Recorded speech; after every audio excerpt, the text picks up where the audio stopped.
Washington, President Donald Trump can recognize individuals for contributions to the arts and humanities, to science and technology, and for other gifts to American society, but the Medal of Honor is one of the only awards he gives out regularly, recognizing military members living or dead for acts of bravery against an enemy.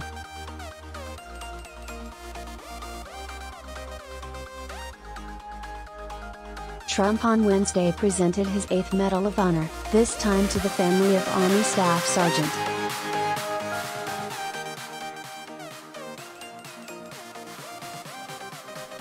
Travis Atkins, who gave his life in 2007 to save fellow soldiers from an Iraqi suicide bomber.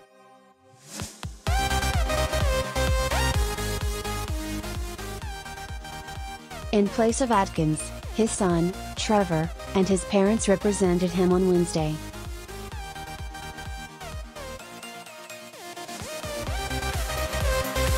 Atkins was initially awarded the Distinguished Service Cross, but it was upgraded to a Medal of Honor following a Defense Department review.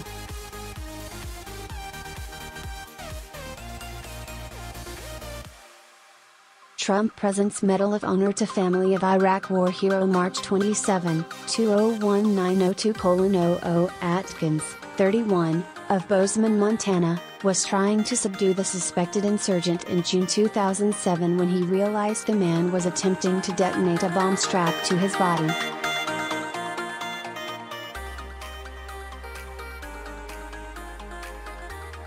Atkins then covered the bomber's body with his in a selfless act that officials said saved 3 soldiers.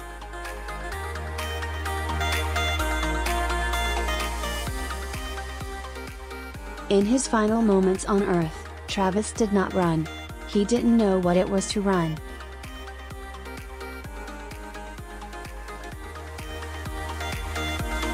He did not hesitate.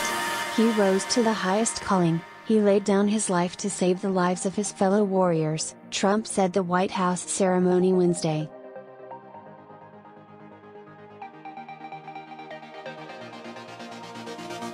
In so doing, he embodied the deepest meaning of the motto of the 10th Mountain Division.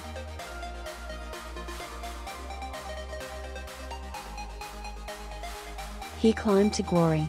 Now Travis is looking down from above on all of us, on all of his fellow warriors, on his great family.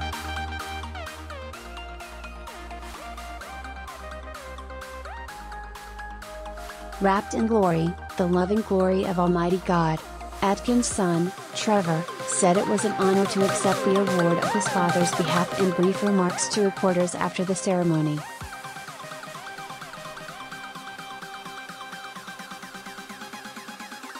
He was an absolute hero in a lot of people's eyes, mainly mine for the way he was as a father, goofy, kind, tough, Trevor said.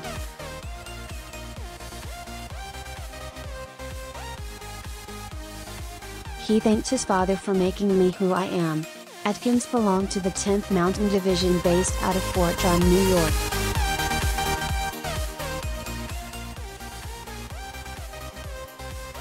He was on his second tour of duty in Iraq and overseeing a 15-soldier squad at the time of his June 2007 death, 1 month after he was promoted to Staff Sergeant.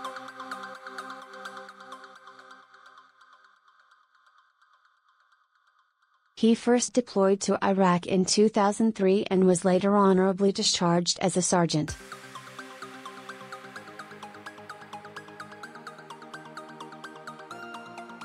He re-enlisted in the Army in 2005 after attending the University of Montana and was sent back to Iraq in 2006.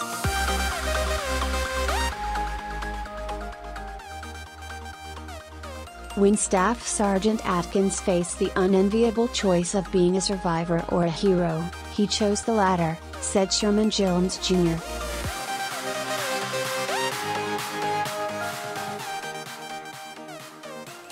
Chief Advocacy Officer for MVETS, a veterans service organization.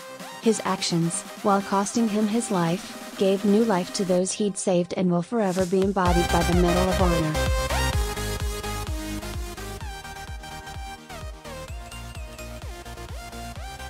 The president, who received a series of deferments to avoid military service during the Vietnam War, speaks highly of medal recipients.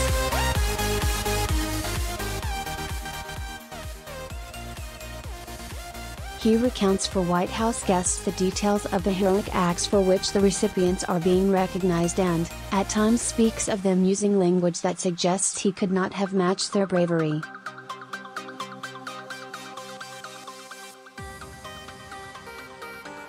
America is the greatest force for peace, justice and freedom the world has ever known because of you and people like you, Trump said at the October ceremony for retired Marine Sergeant.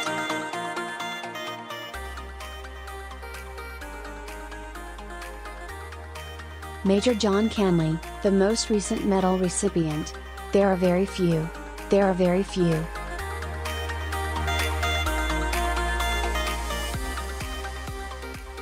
Brave people, but very, very few like you, John. The 80-year-old Canley's heroism during the Vietnam War included twice scaling a hospital wall in view of the enemy to help extract wounded Marines.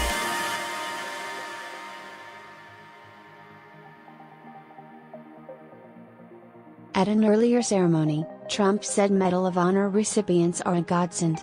Our nation is rich with blessings, but our greatest blessings of all are the patriots like John and all of you that just stood, and, frankly, many of the people in this room, I exclude myself, and a few of the politicians, who, like John, carry our freedom on their shoulders, march into the face of evil, and fight to their very last breath so that we can live in freedom, and safety, and peace, he said before presenting the medal to the widow of John A.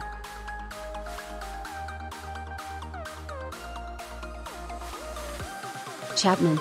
The Air Force sergeant was critically wounded and died in 2002 while trying to rescue a Navy SEAL in Afghanistan.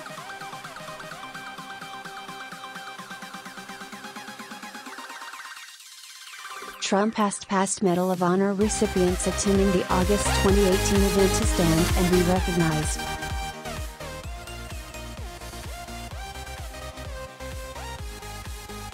The first 7 medals he awarded recognize gallantry during World War II, Vietnam and war in Afghanistan, including 2 posthumous awards.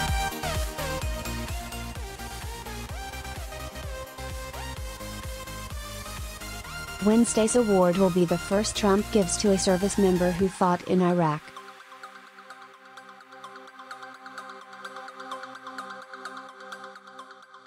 Presidents often get credit for putting the medal and its familiar blue ribbon on living recipients, but they have little say in who ultimately gets them.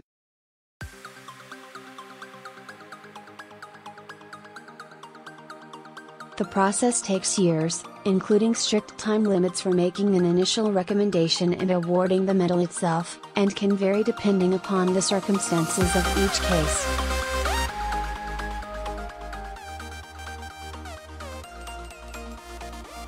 Cases work their way up the chain of command at the Pentagon to the Service Secretary and Defense Secretary.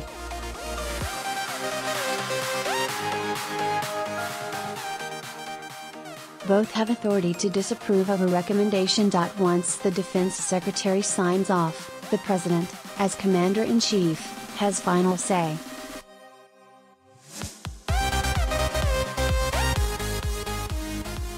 Exceptions sometimes are made, as in the case of Canley, who personally saved more than 20 Marines during combat in one of the Vietnam War's longest and bloodiest battles.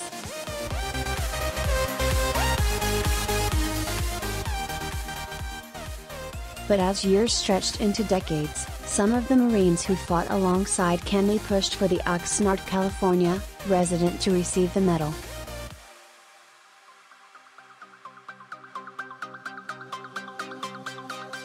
After reviewing the case, then Defense Secretary Jim Mattis agreed in December 2017 that Canley deserved the honor.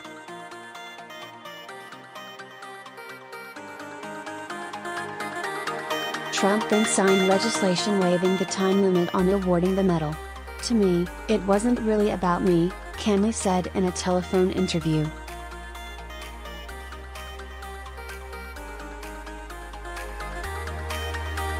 "It was about those young Marines that I had the pleasure of leading in combat. Some 3,522 people have received the Medal of Honor since President Abraham Lincoln awarded the first one in 1863, during the Civil War, according to the Congressional Medal of Honor Society.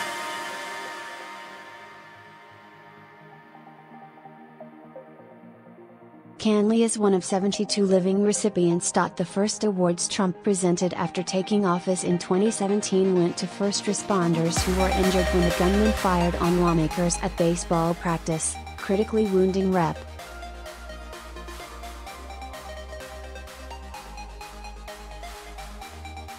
Steve Scalise, R.Law. No arts or humanities medals have been handed out since September 2016, when Barack Obama was president.